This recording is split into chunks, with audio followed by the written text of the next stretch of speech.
క్రీస్తునందు ప్రియులారా, మీకు శుభములు వందనములు తెలియజేస్తున్నాను. అనుదిన ధ్యానమునకు స్వాగతం. ఆదికాండము 29వ అధ్యాయం ఈ దిన మన ధ్యానాంశంగా ఉంది. యాకోబు బయలుదేరి తూర్పు జనుల దేశమునకు వెళ్ళాడు. అతడు చూచినప్పుడు పొలంలో ఒక బావి కనబడింది. ఆ బావి దగ్గర గొర్రెల మందలు 3 పండుకొని ఉండెను. కాపర్లు మందలకు ఆ బావి నీళ్లు పెట్టుదురు. ఒక పెద్ద రాయి ఆ బావి మీద మూత వేసి ఉండెను. అక్కడికి మందలని కూడి వచ్చినప్పుడు బావి మీద ఉండి ఆ రాతిని పొర్లించి గొర్రెలకు నీళ్లు పెట్టి తిరిగి బావి మీద రాతిని దాని చోటు నుంచుదురు. యాకోబు వారిని చూచి, అనలారా, మీరెక్కడి వారు? లేదా నాహోరు కుమారుడగు లాబానును మీరు ఎరుగుదురా అని వారిని అడుగుతూ ఉన్నాడు. అందుకు వారు, అవును, మేము అతన్ని ఎరుగుదుము, అంత మాత్రమే కాదు, అతని కుమార్తె అయిన రాహేలు గొర్రెల వెంట వచ్చుచున్నదని చెప్పిరి. అలాగే అతడు వారితో మాట్లాడుతుండగా ఇంతలోనే రాహేలు గొర్రెల్ని తీసుకుని ఆ బావి దగ్గరికి రావటం. అయితే యాకోబు ఆమెకు సహాయం చేసేందుకు ఆ పెద్ద రాతిని బావి మీద నుంచి దొర్లించి ఆ గొర్రెలకు నీళ్లు పెట్టడం, తర్వాత తాను ఎవరు పరిచయం చేసుకుని రివీల్ చేయటం. ఆ సమీప బంధువు అనేక సంవత్సరాల తర్వాత తను చూశాడు. ఎలుగెత్తి ఏడ్చి ఆమెను కౌగిలించుకొని ముద్దు పెట్టుకొని, ఆ విధంగా తనెవరో చెప్పగానే రాహేలు పరిగెత్తుకొని తన తండ్రి ఇంట వర్తమానం తెలియచేయటం, ఇవన్నీ కూడా జరిగిపోతూ ఉన్నాయి. ఇక్కడ ఈ సన్నివేశం చూస్తూ ఉంటే గతంలో కూడా, అంటే ఆదికాండం 24వ అధ్యాయం 10-11 వచనాల్లో అబ్రహాము తన కుమారుడైన ఇస్సాకునకు కుమార్తెను, అంటే వివాహమునకు ఆ కుమార్తెను తీసుకురమని పంపినప్పుడు ఎలియాజరు ప్రయాణంలో ఎలియాజరు ప్రార్థించినట్టుగా అదే సమయానికి ఆ బావి దగ్గరికి రెబెకాను దేవుడు నడిపించటం కొన్ని చాలా యాదృచ్ఛికంగా మనకు కనబడతాయి. మీరు గమనించండి, నిర్గమకాండం 2వ అధ్యాయంలో మోషే కూడా ఐగుప్తుల్లో ఒకరి మీద కోపపడి వాడిని కొట్టి చంపినప్పుడు ఫరోకు ఆ విషయం తెలిసి మోషేను చంపవెతికినప్పుడు మోషే పారిపోయాడు కదా. అతడు పారిపోయి మిద్యాను దేశములో నిలిచి ఒక బావి దగ్గర కూర్చున్నాడు. ఆ మిద్యాను యాజకునికి 7 కుమార్తెలు, వారు కూడా గొర్రెల్ని కాస్తూ అక్కడికి వచ్చారు. అయితే వారి గొర్రెలకు నీళ్లు పెట్టేదానికి మనుషులు అడ్డుపడి వారిని తోలివేసినప్పుడు మోసే వారికి సహాయం చేశాడు. ఇంత త్వరగా పని సంపూర్తి చేసుకుని వారు ఇంటికి రావటం, ఆ తండ్రి ఆ విషయాన్ని అడగటం, ఎదుగో ఒక వ్యక్తి ఐగుప్తు నుంచి వచ్చిన వ్యక్తి మాకు ఒకటి సహాయం చేశాడని చెప్పటం, అక్కడ వారి కుమార్తెల్లో సిప్పోరాను వివాహం చేసుకొని మోసే అక్కడ స్థిరపడటం, ఇవన్నీ మనం చూస్తున్నప్పుడు our God is a good administrator. ఆయన చాలా చక్కగా కార్యములను జరిగించేవాడు. Right time, right place, right people. సరైన సమయానికి సరైన స్థలములో సరైన మనుషులను కల్పించడం దేవుడికి మాత్రమే సాధ్యం. అయితే ఎలాగోలాగూ యాకోబు లాబాను ఇంటికి చేరాడు. ఒక 6 దినాలు అలాగా గడిపిన తర్వాత ఇప్పుడు లాబాను యాకోబుతో మాట్లాడుతున్నాడు. నీవు నా బంధుడవు కనుక ఊరికయే నా దగ్గర ఎంతకాలం నువ్వు పనిచేస్తావు, నీకు జీతం ఏం కావాలో చెప్పు అని యాకోబుని అడుగుతున్నాడు. అయితే ఈ లాబానికి 2 కుమార్తెలు ఉన్నారు. పెద్దదాని పేరు లేయా, చిన్నదాని పేరు రాహేలు. లేయా కాస్త జబ్బు కండ్లు కలది, అంటే ఐస్లో కాస్త ప్రాబ్లం ఉంది. అయితే రాహేలు చూడడానికి చాలా చక్కనిది అని బైబిల్ కూడా వివరిస్తుంది. ఇప్పుడు యాకోబు అంటాడు కదా, రాహేలు చక్కగా ఉంది కనుక రాహేలుని ప్రేమించి నీ చిన్న కుమార్తె కొరకు నేను నీ దగ్గర 7 సంవత్సరాలు కొలువు చేస్తానని తనంతట తానే ఒప్పుకుంటున్నాడు. వాస్తవంగా నీకు జీతం ఏం కావాలి అని ఆయన అడిగాడు.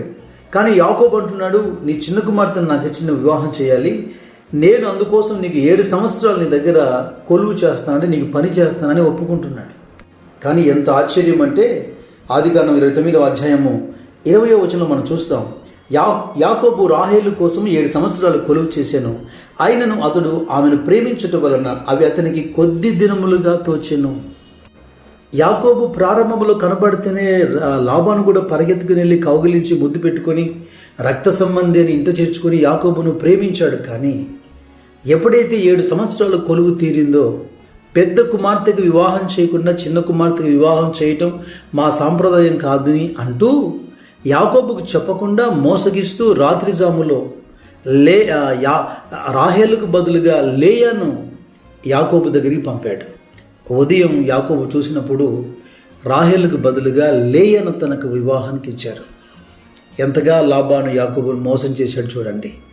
అయితే యాకోబు పట్టు విడువని యాకోబు ఇలా జరిగిపోయిందని ఇక దాంతో కాలం గడపకుండా తిరిగి రాహేలు కొరకు మరొక 7 సంవత్సరాలు కొలువు చేశాడు. అయితే ఈ ఆఫర్ని లాబాను పెట్టాడు. ఇక్కడ అలా మా ఆచారం కాదని చెబుతూ, పర్వాలేదు నీవు మరొక 7 సంవత్సరాలు ఒకవేళ నాకు కొలువు చేస్తే తిరిగి రాహేల్ను కూడా నీకే ఇస్తానంటున్నాడు. ఇక్కడ యవనస్తుడిగా ఉన్నాడు, పైగా రాహేల్ మీద ప్రేమ కలిగి ఉన్నాడు. దాదాపుగా వారిద్దరి కోసమే 14 సంవత్సరాలు, మొత్తానికి ఒక 21 సంవత్సరాలు లాబాను దగ్గర యాకోబు ఉన్నాడు. అయితే మీరు గమనించండి, ఆదికాండము 47వ అధ్యాయంలో యాకోబు నిండు వృద్ధాప్యములో ఐగుప్తులో యోసేపు దగ్గరికి యాకోబు అనగా ఇజ్రాయేలు వెళ్ళాడు. ఫరోకు యోసేపు తన తండ్రి అయిన ఇజ్రాయేలును యాకోబును పరిచయం చేశాడు. ఆ సంభాషణలో ఫరో అడుగుతున్నాడు, ఎన్ని సంవత్సరాల వయసు ఉంది మీకు అని గౌరవంగా అడుగుతున్నాడు. 47వ అధ్యాయంలో 9వ వచనంలో యాకోబు అంటున్నాడు, నేను యాత్ర చేసిన సంవత్సరములు 130, నేను జీవించిన సంవత్సరములు కొంచెముగాను దుఃఖ సహితమైనవిగా ఉన్నవి. అవి నా పితరులు యాత్ర చేసిన దినములలో వారు జీవించిన సంవత్సరములన్నీ కాలేదని ఫరోతో చెప్పి అంత సాటిస్ఫాక్షన్గా లేడు, బాధపడుతున్నాడు. ఒకటి, జీవించిన సంవత్సరాలు పితరుల కంటే తక్కువ, పైగా ఆ 130 సంవత్సరాల్లో కూడా ఒక మాట అంటాడు, యాత్ర చేసిన సంవత్సరాలు 130, జీవించిన సంవత్సరములు కొంచెం. 2 ఒకటే అని చెప్పట్లేదు. యాత్ర చేసింది 130, జీవించింది కొంచెమే, అది కూడా దుఃఖం. నేను అనుకుంటున్నాను బహుశా యాకోబుకు కొలువు చేసిన సంవత్సరాలన్నీ జ్ఞాపకం వచ్చాయేమో. చిన్న విషయం అండి, దాదాపుగా 20 ఏళ్ళు ఒకరి దగ్గర కొలువు చేయటం, పని చేయటం అంటే. దేవుడు వాగ్దానాన్ని బట్టి యాకోబును దర్శిస్తూ ప్రేమిస్తూ తప్పిస్తూ నడిపించాడు, అది వేరే విషయం. ఎందుకంటే యాకోబు జీవితంలో ఈ ఎపిసోడ్స్ కాకుండా సంవత్సరాలు వ్యర్థమై బాధపడినటువంటి చరిత్ర ఎక్కడ లేదు కదా. కనుక అందుకే ఈ స్టేట్మెంట్ ఇస్తున్నాడు. నా ప్రియ సహోదరి సహోదరులారా, ప్రత్యేకంగా యవన బిడ్డలారా, బలం ఉన్నప్పుడు మనకు ఏమి అనిపించదు. వృధాగా కాలక్షేపం చేస్తూ సంవత్సరాలుగా దొర్లిపోతూ ఉంటాయి. ప్రభు కూడా పేతురుతో అన్నాడు కదా, యవన కాలంలో ఉన్నప్పుడు నీ ఇష్టం వచ్చిన చోటుకు నువ్వు వెళ్ళావు, నీకు అభ్యంతరం ఏం లేదు. కానీ ఒక కాలం వస్తుంది, నీకు ఇష్టం లేని చోటికి ప్రజలే నిన్ను తీసుకెళ్తారు. కనుక సమయం చాలా ప్రాముఖ్యమైంది. మనం ఆలోచన చేయాలి. వ్యర్థముగా సంవత్సరములు దొర్లిపోకుండా, వృద్ధాప్యం ముందు వాటి గురించి విలపించి ఏడ్చి ప్రలాపించినా కూడా అవి తిరిగి వచ్చేవి కాదు కదా. అయితే ఈ అధ్యాయంలో చివరి ఘట్టం ఖచ్చితంగా మనం మాట్లాడాలి. చూడండి, 29వ అధ్యాయంలో ఆదికాండంలో 31వ వచనం నుండి, లేయా ద్వేషింపబడుట యెహోవా చూచి ఆమె గర్భము తెరిచెను, రాహేలు గొడ్రాలై ఉండెను. ఎక్కువగా యాకోబు రాహేలును ప్రేమిస్తున్నాడట, లేయాను కాస్త చూచిచున్నట్టుగా ఉండిపోతున్నాడు. ఎందుకంటే తను కోరుకుని చేసుకునే వివాహం కాదు కదా. దేవుని యొక్క అద్భుతకరమైనటువంటి మనస్సు చూడండి. నిజంగా ఎక్కడైతే మనము తృణీకరిస్తామో, ద్వేషిస్తామో, హేళన చేస్తామో అటువారి పట్ల దేవుడు ఒక స్పెషల్ కన్సర్న్ చూపిస్తాడు. వారి గౌరవిస్తాడు, వారు లేవనెత్తుతాడు, ఆదరిస్తాడు. మీలో ఎవరైనా అలాగా తృణీకరించబడి ద్వేషించబడుతున్నారా? ఖచ్చితంగా దేవుడు సహాయం చేస్తాడు. ఇలాగా ద్వేషించబడుతున్నట్టుని చూసి యెహోవా మొదట ఆమెకు గర్భఫలం ఇచ్చాడు. అయితే ఈమె గురించి కూడా చెప్పాలి మనం. ఎందుకంటే ఈమె వైపు నుంచి కూడా ఆలోచిస్తే ఈమె కూడా శరీరానికే తావిచ్చి మాట్లాడుతుంది. మొట్టమొదట గర్భవతి కుమారుణ్ణి కని రూబేను అని పేరు పెట్టింది. అందుకు ఆమె ఇస్తున్న స్టేట్మెంట్ అంటే, గతంలో మనం ఆల్రెడీ ధ్యానం చేసాం, నేను విపులంగా చెప్పను, క్లుప్తంగా చెబుతాను. రూబేను అని పేరు పెట్టింది. కారణం ఏంటంటే, దేవుడు నా శ్రమ చూచి ఉన్నాడు అంటుంది. తిరిగి మళ్ళీ గర్భవతి కుమారుని కనింది. ఇప్పుడు యెహోవా నా ప్రార్థన విన్నాడు అని సిమియోను అని పేరు పెట్టింది. అంటే దేవుడు వినుట. రూబేను అంటే దేవుడు శ్రమను చూచుట. తిరిగి మళ్ళీ ఆమె గర్భవతి కుమారుని కని అతనికి లేవి అని పేరు పెడుతుంది. అంటే నా భర్త నన్ను హత్తుకొని ఉంటాడు. లేవి అంటే హత్తుకొనుట.